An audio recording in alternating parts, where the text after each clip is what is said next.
Salut à tous, j'espère que vous allez bien. Aujourd'hui, deux nouveautés. Bon, je suis un peu en retard, elle m'a sorti il y a plusieurs jours. La première, c'est celle-là, et ça va vous parler. C'est Galen Erso, un 6e scale. Pourquoi ça doit vous parler? Ça doit vous parler. Parce que j'ai fait de l'unboxing de celle que j'avais ramenée de la Star Wars Celebration déjà presque un an, en avril 2025. Il y avait donc, elle faisait partie des exclusifs qui étaient vendus au booth Hot Toys. Et j'ai fait une belle vidéo là-dessus que je vous invite à voir. Donc, c'est exactement la même, sauf qu'à la Star Wars Celebration, l'édition limitée, il y avait tout simplement de mémoire une sorte de diorama, un carton, un peu pour comme la Stormtrooper que vous voyez un petit bout ici, avec marqué Star Wars Celebration. Je dis pourquoi, parce que depuis, je l'ai revendu, ma statue, tout simplement. Voilà, tout simplement, je l'ai revendue parce qu'elle ne m'intéressait pas plus que ça en fin de compte. Là, elle est toujours considérée en Hot Toys exclusive. C'est marqué ici. On va la regarder, mais c'est exactement la même, je crois. Il n'y a pas de... Alors, ils appellent ça la Japan Exclusive Edition, d'accord? Mais on va vérifier, mais voilà, il y a exactement... on s'en fout, pourquoi ça marque ça? Il y a exactement les mêmes choses. Le Rolling Eyeball, la Death Star... les plans de la Death Star. De mémoire, tout est pareil. Il y a le pistolet, il y a les deux petits cylindres qui vont de chaque côté du torse de Galen Erso. On a les separate rolling eyeballs. Bon, il y a cette fenêtre que je n'arrive pas à virer. C'est pas très grave. Il y a voilà, la Death Star. Tout ça, en fin de compte, c'est exactement pareil. On va regarder ce qu'il y a. Non. Il n'y a rien de plus de mémoire, de différent par rapport à l'exclusif qui avait que son nom en fin de compte, de la Star Wars Celebration. Comme je vous dis, le dos un peu du diorama en plus, mais c'est exactement pareil. Le costume, le ceinturon, les accessoires, les mains, les rolling eyeballs et le visage, de mémoire, c'est exactement pareil.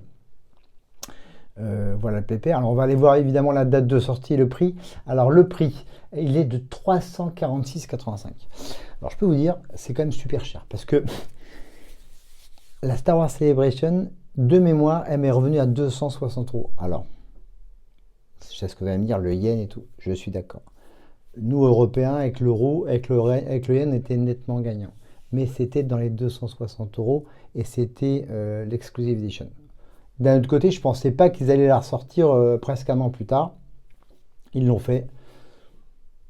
Est-ce qu'on est étonné avec Hot Toys? Non, ils aiment bien faire des 2.0 et ça en est l'illustration parfaite. Ils l'ont fait avec le Stormtrooper Sakura Edition, ils l'ont fait avec le Darth Maul, ils l'ont fait avec le Darth Vader Animated, etc., etc. Donc, c'est les spécialistes Hot Toys de faire du neuf avec du vieux en changeant 2-3 petits trucs et en augmentant un peu les tarifs. Bon, si vous ne l'avez pas, bah, allez-y en fin de compte parce qu'il est quand même très réussi. Moi, je l'avais acheté, je l'avais mis dans un expo dans ma vitrine et je trouvais que ça ne correspondait pas avec les quelques Hot Toys que j'avais, donc c'est pour ça que je l'ai revendu. Assez facilement d'ailleurs, pour tout vous dire. Et elle est dans une bonne maison maintenant et tout va bien. Voilà, donc 346, ouais, c'est assez cher. Et ce qui est incroyable déjà, c'est qu'elle est almost sold out chez Sideshow. Voilà, quoi d'autre? Elle sera prête à être expédiée dès aujourd'hui, oui, ready to ship today. Donc voilà. Si vous voulez y aller, allez-y avant qu'il n'y en ait plus, ou vous la trouverez peut-être dans vos magasins spécialisés.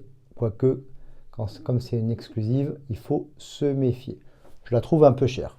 Ça, c'était la première annonce que je voulais vous parler. Et la deuxième, donc ce n'est pas du 1/6e scale, mais c'est le format 1/10 qu'on le connaît bien chez Iron Studio. Et avec cette nouvelle petite statue annoncée, que je trouve bien et pas bien. Bien le diorama, bien la position, bien les vêtements. J'ai un souci avec la tête et vous verrez de Solo ici, que je trouve pas particulièrement réussi. Après, la statue en elle-même est plutôt sympa. Alors, il faut aimer le 1/10e scale. Moi, je préfère le 1/6e ou le 1/4 scale. Mais c'est plutôt pas mal. C'est sympa le diorama du bunker, un peu du retour de Jedi.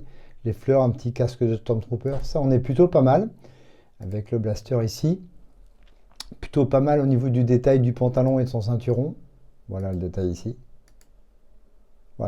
Voilà, la position comme ça, c'est bien, vu de loin. Vu de près, j'ai beaucoup de mal avec le visage de Harrison Ford. Voilà.